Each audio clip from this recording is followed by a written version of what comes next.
Welcome to this explainer, where we're going to dive into something that is deeply universal, yet kind of isolating. You know the exact feeling, right? You've had a long day, you're finally relaxing, the lights are off, your head hits the pillow, and bam! Out of nowhere, as if waiting for the perfect quiet moment, your brain swings open the vault of embarrassment to review your greatest social failures. Today, we're unpacking the fascinating science and psychology behind this very specific experience, and we'll figure out how you can finally get some peace when those lights go out. So why does this happen? We've all been there, lying in bed, when suddenly some incredibly uncomfortable memory from 5 years ago ambushes us completely out of nowhere. To get what's going on, we really have to look at how memory formation actually works. Because, well, the brain doesn't just store all experiences equally. Right at the center of this whole process is your amygdala, your brain's emotional processing center. Think of the amygdala as a massive neon highlighter for your memories. It flags emotionally intense moments, especially social failures, as highly important data. To your amygdala, taking a severe blow to your social standing is basically cataloged under the exact same "do not forget this if you want to survive" category as running into a dangerous predator. And think about the memories that usually pop up. It's almost always those mundane, everyday moments that haunt us the most, isn't it? Maybe it was raising your hand in school and delivering a confidently, spectacularly wrong answer, or accidentally calling your teacher mom. Maybe freezing up entirely during a public speech, going through a painful romantic rejection, or just saying the absolute worst thing in a big workplace meeting. These awkward moments feel incredibly fresh. Even if they happened 10 or 20 years ago, your body might still physically react right now. Sweaty palms, a tight chest, a flushed face. You literally feel the visceral weight of the embarrassment like the event is unfolding right this very second. Section 1. The Science of Social Pain. Why the Brain Won't Let Go.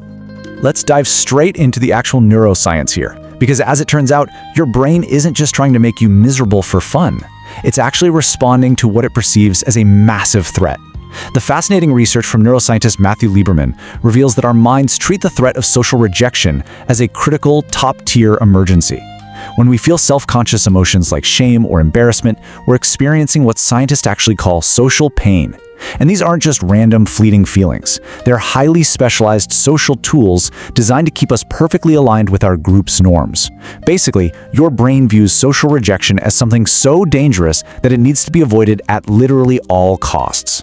Now, what's genuinely mind-blowing about social pain is fully revealed when we look at brain imaging. Functional MRI scans actually show that the dorsal anterior cingulate cortex, which is the exact region of your brain that registers the distress of physical pain, lights up during social rejection too. That is such an incredible, validating realization. Think about it. When you stub your toe, or when you profoundly embarrass yourself in front of a crowd, overlapping areas of your brain light up. A broken heart or a bruised ego genuinely hurts on a real neurological level. Your brain treats social pain as functionally identical to a physical injury. And because it sees it as that important, it works incredibly hard to permanently etch it into your memory.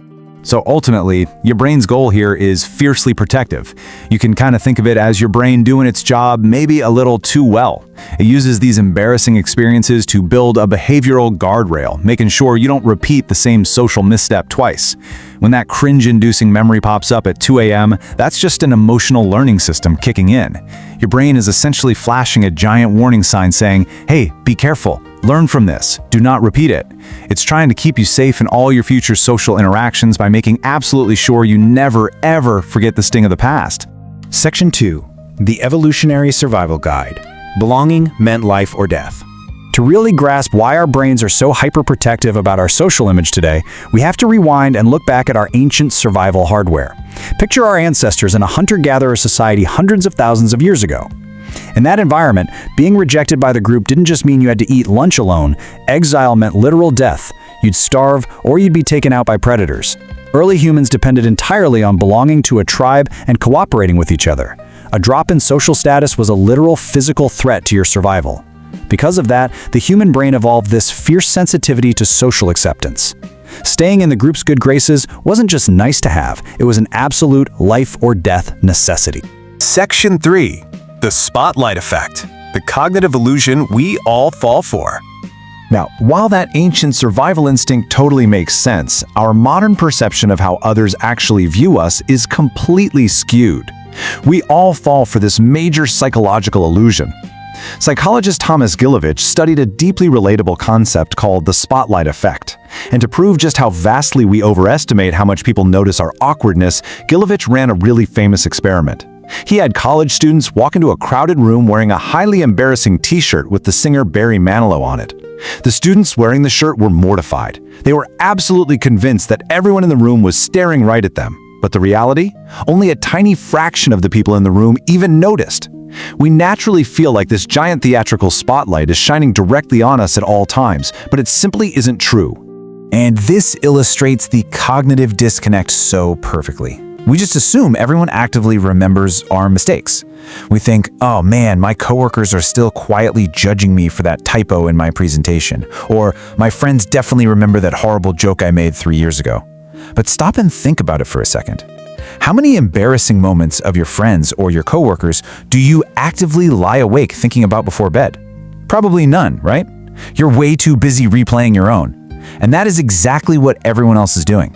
People are entirely focused on their own embarrassing moments, completely oblivious to yours. This quote really captures a profound, liberating truth. You would worry less about what others think of you if you realize how rarely they do. Realizing that the spotlight isn't actually on you isn't a downer. It's practically a superpower. It is one of the most freeing psychological insights you can possibly embrace.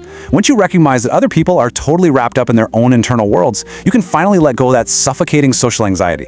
It grants you the freedom to just exist without the imaginary weight of an audience constantly judging your every past misstep. Section 4. Forgiving your past self. Moving from cringe to compassion. So what do we do with this? How do we take all of this science and actually use it to show a little compassion to ourselves? First off, we have to recognize that someone who never cringes at their past is probably someone who severely lacks self-awareness.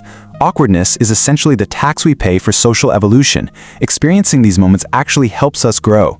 It teaches us how to communicate better, it builds deep empathy so we can understand others when they inevitably mess up, and it's just a wonderful mechanism to keep our egos in check and help us stay humble. But eventually, we really must learn the art of self-forgiveness, because one of the strangest tragedies of human psychology is just how unfairly we treat our past selves. We are, without a doubt, our own harshest critics. Think about it. You are a completely different person today than you were years ago, yet you unfairly use your current hard-earned wisdom to brutally judge a younger self who simply lacked that experience. That version of you was doing the absolute best they could with the limited tools they had at the time. Holding them to your current impossible standards is a game you're never going to win. Mistakes aren't just an accident, they are strictly required for gaining wisdom. The simple fact that you are cringing means you have evolved. Feeling embarrassed about the past doesn't prove you're foolish, and it doesn't mean you're broken. It is proof of a healthy, functioning, empathetic brain. It proves the exact opposite of failure. It proves you have grown enough to actually recognize the misstep. If you didn't cringe at your past self, well, that would mean you haven't learned a single thing since then. Your awkward moments are quite literally the building blocks of the emotional intelligence you hold today. So, the next time you're lying awake at 2 a.m. and that familiar wave of embarrassment washes over you, let's try a completely different approach. Instead of criticizing yourself or wishing you could magically erase that awkward moment, ask yourself a really profound question. Would I honestly want to be the person I was before I learned that lesson? Recognize that memory as a sign of your continuous growth. Just smile at your younger, less experienced past self, turn over, and finally get some sleep.